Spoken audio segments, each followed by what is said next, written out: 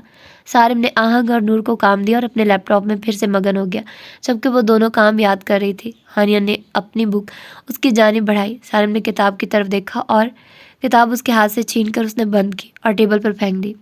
اپنا بیگ اور یہ کتابیں سمیٹو اور یہاں سے گم ہو جاؤ کیونکہ تمہاری بھلائی اسی میں ہے، بے حد سخت لہجے میں وہ بولا. اور اس نے اپنی نظر کی گلاسز آنکھوں پر چڑھا لی. کون نہیں جانتا تھا وہ گلاسز لگا کر کس قدر حسین لگتا ہے. ہانیہ کا چہرہ بے عزتی سے سرخ ہو گیا. البتہ آہنگ اور نور حیران ہوئی. ہانیہ نے بنا کچھ کہے اپنی بک سمیٹی اور وہ اندر بھاگ گئی. سارم نے ان دونوں کو گھورا. پڑھو اپنا، وہ بولا تو دونوں کام یاد کرنے لگے. مشال چپ چاپ بیڈ پر لیٹی چھت کو گھور رہی تھی. اچانک اس کا سیل فون بجنے لگا. اس نے دیکھا ڈیوڈ کی کال تھی. وہ ایک دم جوش سے اٹھ بیٹھی. Hello Mishi, how are you my girl? وہ بولا تو مشال کو لگا برسوں بعد کوئی اپنا بولا ہو. میں ٹھیک ہوں یار، تم کیسے ہو؟ اور تم نے اتنے عرصے بعد مجھ سے رابطہ کیا؟ مشال نے شکوہ کیا. بس یار تم جانتی ہو میری ایکٹیویٹیز اور میرے باپ کو. خیر یار میں نے تمہیں کتنا مس کیا ہے، تم واپس نہیں آئی. مشال نے سردک سانس کھینچ کر اسے سب بتایا کہ اسے بابا یہاں لائے تھے اور ان لوگوں نے دھوکے سے اسے روک لیا. مشال کی آواز بھی بھیگ گئی تھی. ڈیوڈ نے ذرا غصے میں کہا کہ میں تمہیں ٹکٹ بھیج رہا ہوں، تم واپس آ جاؤ. مشال یہ سن کر بے حد خوش ہوئی تھی. اس نے اسے فوراً پیسے سینڈ کیا اور کہا کہ کل تک تمہیں ٹکٹس اور فلائٹس کی ڈیٹیلز آ جائیں گی، تم آ جاؤ. مگر مشال نے اسے کہا کہ فلائٹ رات کی رکھوائے کیونکہ وہ اسے یہاں سے جانے نہیں دیں گے اور وہ یہاں سے بھاگنے کا سوچ رہی تھی اور اس کے پاس یہی حل تھا. وہ البتہ خوش بہت تھی کہ کسی نے تو اس کا خیال کیا تھا. وہ اٹھ کر باہر آ گئی. باہر سارم اور سکندر بیٹھے تھے. وہ ان کے پاس آ گئی. کیا تم لوگ گھر میں پڑے بور نہیں ہوتے؟ وہ بولی. دونوں نے اس کی جانب دیکھا. تم جانتی بھی ہو کتنا اہم میچ چل رہا ہے، سکندر بولا. البتہ سارم نے کچھ نہیں کہا اور LED کی جانب دیکھنے لگا. مشال نے بھی LED کو دیکھا اور وہ بھی وہاں بیٹھ گئی. خیر میچ تو وہ بھی دیکھتی تھی. آہنگ اور نور نے مشال کی طرف دیکھا جو کہ ان کے ساتھ بیٹھی پلیئرز کے نام لے کر بالکل ان دونوں کی طرح انوالو ہو چکی تھی. سارم اور سکندر بھی اس کو اب ایزی لے رہے تھے. خیر سکندر تو لیتا ہی تھا. سارم بھی بول رہا تھا. آہنگ نے ان کے آگے سنیکس رکھے تو مشال نے جلدی سے بوتل اٹھا لی اور منہ سے لگا لی. آہنگ نے اس کی جانب گلاس بڑھایا. نو ایکچولی مجھے بوتل بجانی ہے کیونکہ آسٹریلیا ہی جیتے گا. وہ بے حد خوش تھی. بکواس، پاکستان ہی جیتے گا اور مس مشال ہارنے والی ہے. سارم نے سر جھٹک کر کہا. ایکسکیوز می مسٹر ٹیچر، میں جہاں جس پر بھی شرط لگا لوں ایسا ہو ہی نہیں سکتا کہ میرے علاوہ کوئی شرط جیت بھی جائے، اور یہاں بھی ابھی تم دیکھو گے. وہ اتنے اعتماد سے بولی تھی. نور نے پھٹ سے کہا. میں تو مشال آپی کی طرف ہوں. آہنگ بھی منمنائی. مجھے بھی ایسا ہی لگتا ہے. یار کیسی بے وفا بہن ہو، بھائی کے ساتھ ہی نہیں. سارم بولا اور سب اب خاموشی سے میچ دیکھ رہے تھے کہ کون آخر جیتنے والا ہے، کیا سارم یا مشال. سکندر تو دونوں میں لگائی بجھائی کا کام کر رہا تھا. اور جس وقت آسٹریلیا کے ایک کھلاڑی نے چھکا مار کر میچ جیت لیا تبھی وہاج گھر میں داخل ہوا اور دوسری طرف مشال نے ہاہو مچا دیا. اس نے خوب بوتلیں بجائی اور وہ اچھلنے لگی جبکہ سارم اپنی مسکراہٹ دبا گیا. وہ ہار گیا تھا. مشال نے اسے ٹھینگا دکھایا. میں نے کہا تھا نا مجھ سے جیت نہیں سکتے، وہ بولی اور مسکرائی. اس کی مسکراہٹ بہت خوبصورت تھی. سارم نے سر ہلایا. لگتا ہے کافی انٹرسٹ ہے تمہیں. آف کورس میری فیوریٹ ٹیم ہے، جیتتی کیسے نہیں، وہ مزے سے بولی تھی. تم لوگوں کو کوئی کام نہیں جو گھر کو چڑیا گھر بنا رکھا ہے. وہاج کی آواز پر سب ایک دم خوش ہوئے. اس سے پہلے مشال اور وہاج کے درمیان کچھ جنگ چھڑتی. دادا جان نے سارم اور وہاج کو بلا لیا. وہاج مشال کو گھور کر سارم کے ساتھ دادا جان کے روم میں چلا گیا. سائیکو، مشال سر جھٹک کر بولی اور نور کے ہاتھ پر ہاتھ مارا. نور سے اب اس کی دوستی ہوتی جا رہی تھی اور اسے آہنگ بھی اچھی لگتی تھی سوائے ہانیہ کے. اب سب ذرا ٹھیک لگتے تھے. دادا جان، سارم اور وہاج کمرے میں موجود تھے. دادا جان اور وہاج دونوں انتظار میں تھے کہ سارم کیا بولنے والا ہے. میں چاہتا ہوں کہ التمش اور آہنگ کی شادی کر دی جائے، وہ بولا تو دونوں نے اس کی جانب دیکھا. دادا جان میں نہیں چاہتا. میری بہن آپ بات کو سمجھنے کی کوشش کریے اور دونوں کی شادی کے بارے میں سوچیے. وہ ذرا ڈھکے چھپے لہجے میں بولا تو وہاج سمجھ گیا وہ التمش کو جانتا تھا اور سارم اس کا بھائی تھا. آہنگ کے بارے میں سوچنا اس کا حق تھا. ٹھیک کہہ رہا ہے دادا جان، وہ بولا تو دادا جان نے سر ہلایا. وہاج کی شادی سے پہلے کسی کی شادی نہیں ہوگی. وہاج کے لیے دلہن دیکھ لیتے ہیں، پھر ساتھ ہی التمش اور آہنگ کی بھی شادی کر دیں گے، انہوں نے کہا. تو وہاج نے ان کی جانب دیکھا. کیوں یار، میرا کیا مسئلہ ہے؟ اور ویسے بھی میرے لیے فی الحال کوئی لڑکی نہیں. تم لڑکی خود دیکھنے والے ہو؟ دادا جان نے ذرا گھور کر دیکھا. نہیں، وہاج سٹ پٹایا. البتہ سارم ہنس رہا تھا. تو اپنا منہ بند کرو، سفر سے آئے ہو، جاؤ فریش ہو، انہوں نے کہا. تو دونوں اٹھ گئے. دونوں کمرے سے باہر نکلے.